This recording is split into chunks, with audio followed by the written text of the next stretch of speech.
Hi friends, welcome back to Whiskey and Whit. I'm Whitney, and today's video is full of some DIY and just overall decor tips to get your home ready for the holidays, especially if you're hosting, so stay tuned.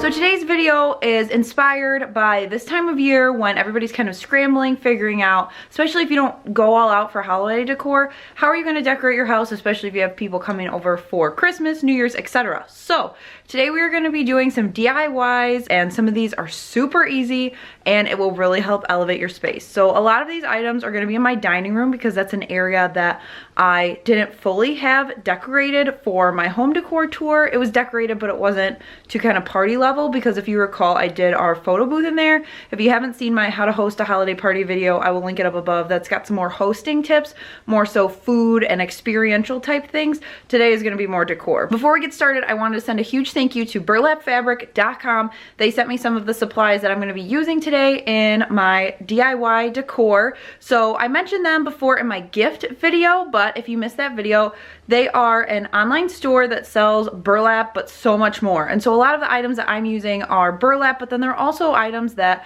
are just regular fabric or sashes or things that are outside the realm of traditional burlap that you would think of. And this place, I've said it before, would be amazing for weddings. If you are getting married and you're looking for blank stuff to kind of personalize, or if you're just looking for things that you can buy in bulk, so then that way you can use sashes, tablecloths, etc. Be sure to check it out. I will link that site as well as all the items I use in today's video down below so you can easily find it. So huge thanks to them for sending me the supplies today to do these DIYs. Is this easy DIY framed gift bag project. Now this is not a new project, you've probably seen it on the internet before, but I wanted to share it with you guys because it's so simple. You need literally 3 things to make it: a frame from the Dollar Tree, a bag from the Dollar Tree, and then I used Waverly chalk paint. So I popped out the glass piece of the frame and I went ahead and cut the bag to the size of that glass piece, just so then it would fit right into the frame. Simple, very easy, just cut so that it fits. I would say I had to cut off all the buffalo check, but that's how I had to make it fit. And then I took the black 11 by 14 frame and painted it with 2 coats of white paint, popped it in, called it a day. This is a great addition to our new coffee bar that my husband made for us, and I really wanted to decorate it very festive, and this totally does the trick. Up next are these burlap pillows that I made from some linen squares from burlapfabric.com.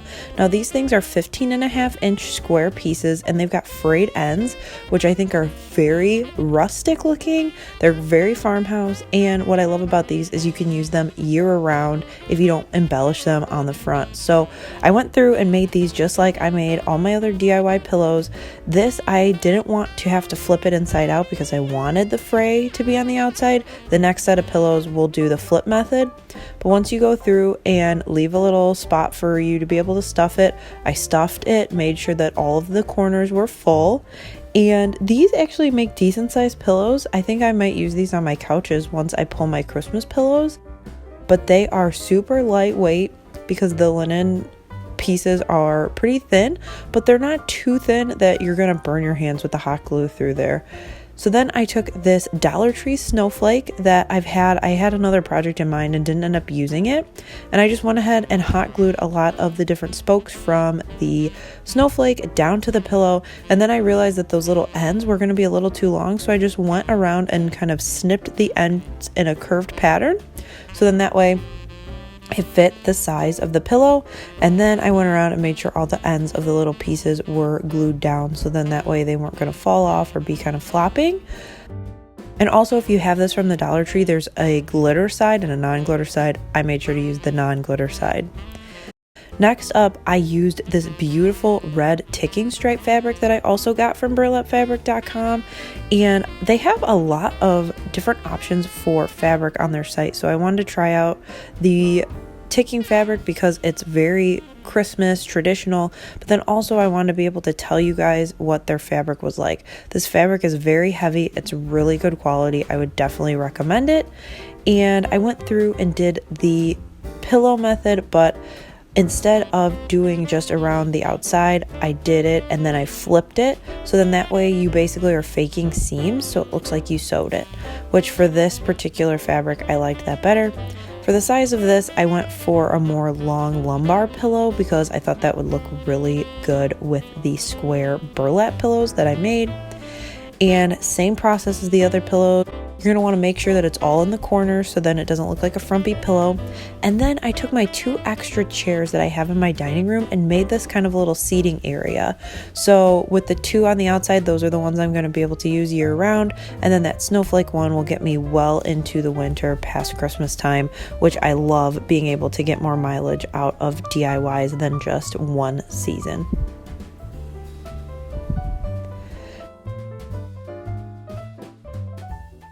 Next up is a wreath where I'm going to use some of that ticking stripe fabric that I used on those pillows so it kind of ties in to the room. So what I did is just cut some approximately 1-inch strips. I was not scientific about any of this. I just kind of chopped as I went.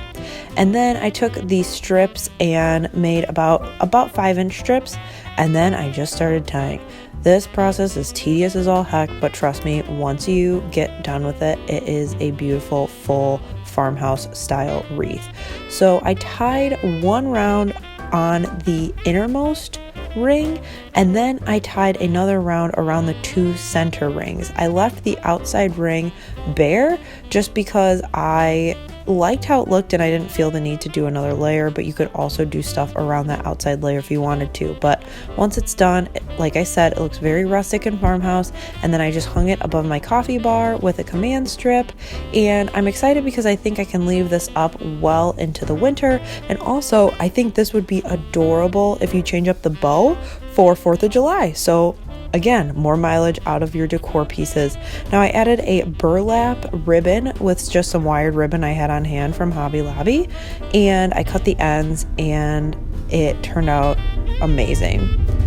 So the next thing I did was use these sashes from burlapfabric.com to create a more finished look with my chairs.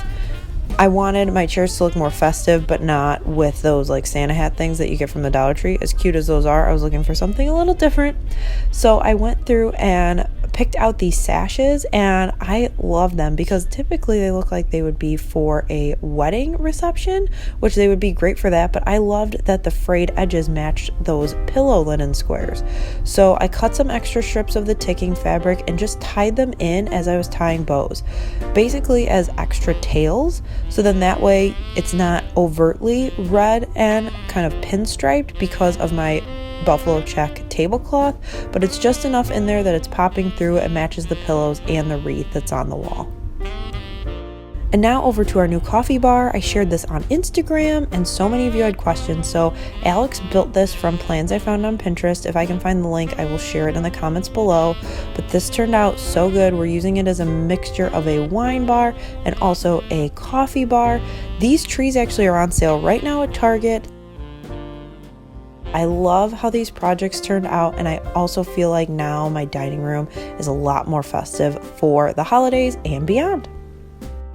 And there you have it. Super simple, like I mentioned, super easy DIYs, and I like that those items can transition well past Christmas, can give you a rustic vibe for farmhouse any time of the year, and also it'll go really nicely into January, February when you take all your Christmas stuff down and it's kind of sad. You'll still have some winter festiveness in your house. So thank you so much for watching. Give this video a thumbs up if you like DIYing with me, and be sure to subscribe because you don't want to miss any of my future videos. Thanks so much for watching, and I will see you all next time. Bye!